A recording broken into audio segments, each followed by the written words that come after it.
क्या जब एटमी जंग होगी तो आपको क्या लगता है कोई जिंदा बचेगा? अगर आपका जवाब ना में है तो आप बिल्कुल गलत है। यागुमोची नामी शख्स न सिर्फ एक बल्कि 2 एटमी धमाकों में सरवाइव कर गए थे। दुनिया की तारीख हैरत अंगेज वाकयात से भरी पड़ी और हमें लगता है कि अब कोई भी वाकया हमें हैरान नहीं करेगा, लेकिन तभी एक स्टोरी ऐसी निकल के आती है जो हमें ना सिर्फ हैरान करती है बल्कि ये सोचने पे भी मजबूर कर देती है कि साइंस के किए हुए दावे क्या वाकई सच हैं, या कुदरत जब चाहे साइंस के दावों को गलत साबित कर सकती है। दुनिया की तारीख में कुछ कहानियां ऐसी हैं जो इंसानी हिम्मत और हौसले की मिसाल है।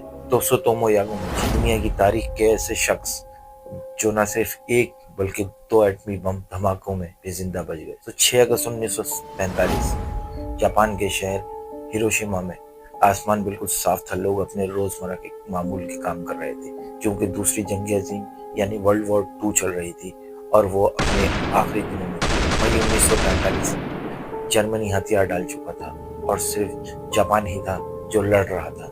यागुमोची एक आम इंसान, एक आम इंजीनियर जो मिस्टर बुशी हैवी इंडस्ट्री में एक इंजीनियर के तौर पे काम कर रहे थे, और उस दिन भी वो अपने मामूल के मुताबिक अपने काम में मगन थे और एक सोच उनके दिमाग में चल रही थी कि कुछ ही दिनों में जंग खत्म हो जाएगी और आहिस्ता आहिस्ता जिंदगी अपने मामूल पर आ जाएगी। यागुमोची नहीं जानते थे कि मौत उनसे सिर्फ चंद सेकंड के फासले पर है। अचानक आसमान एक जोरदार रोशनी से भर गया, जमीन दहल गई, आग और गर्मी ने हर चीज को जलाना शुरू कर दिया। यागुमोची धमाके की शिद्दत से उछलकर कई फीट दूर जा गिरे।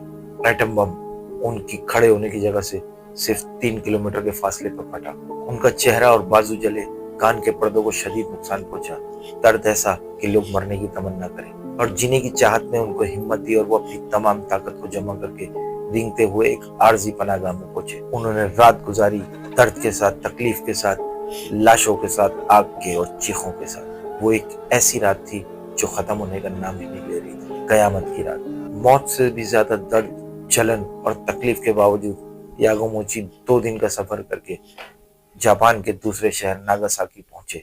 9 अगस्त 1945 सुबह के 9 बजे यागुमोची मिस्टर बुशी के शिपयार्ड पहुंचते हैं ताकि अपनी रिपोर्ट जमा करा सकें, लेकिन वो नहीं जानते थे कि मौत यहाँ भी उनका पीछा कर रही है। एक जोरदार धमाका, वही तकलीफ, वही शिद्दत, वही आग, वही जलन, मगर इस बार निशाना था नागासाकी। ये दूसरा एटमी धमाका भी तबाही लेकर आया। चारों तरफ तबाही, लाशें, मौत और खून, मगर एक मौजज़ा जो दुनिया ने देखा कि यागुमोची इस दूसरे धमाके में भी जिंदा बच गए, और ना सिर्फ जिंदा बच गए बल्कि अपनी तमाम उम्र इस दायमी तापकारी के असरात, इस रेडिएशन के साथ उन्होंने अपनी जिंदगी गुजारी। दहाइयों तक, डेकेड तक उन्होंने लोगों को जंग के खतरात से आगाह किया, एटम बम के खतरात से आगाह किया, और उन्होंने अपनी जिंदगी को अमन के नाम कर दिया।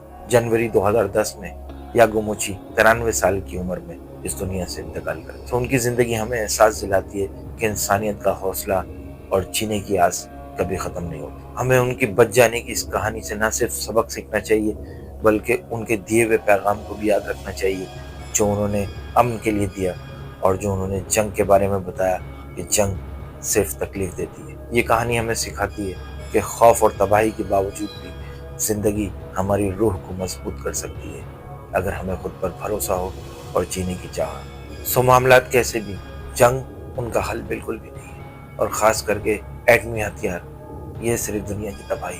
दुआ में याद रखिएगा। मिलते हैं किसी नेक्स्ट वीडियो में। जब तक अपना और अपने दोस्तों का ख्याल रखें, दुआ में याद रखें। अल्लाह हाफ़िज़।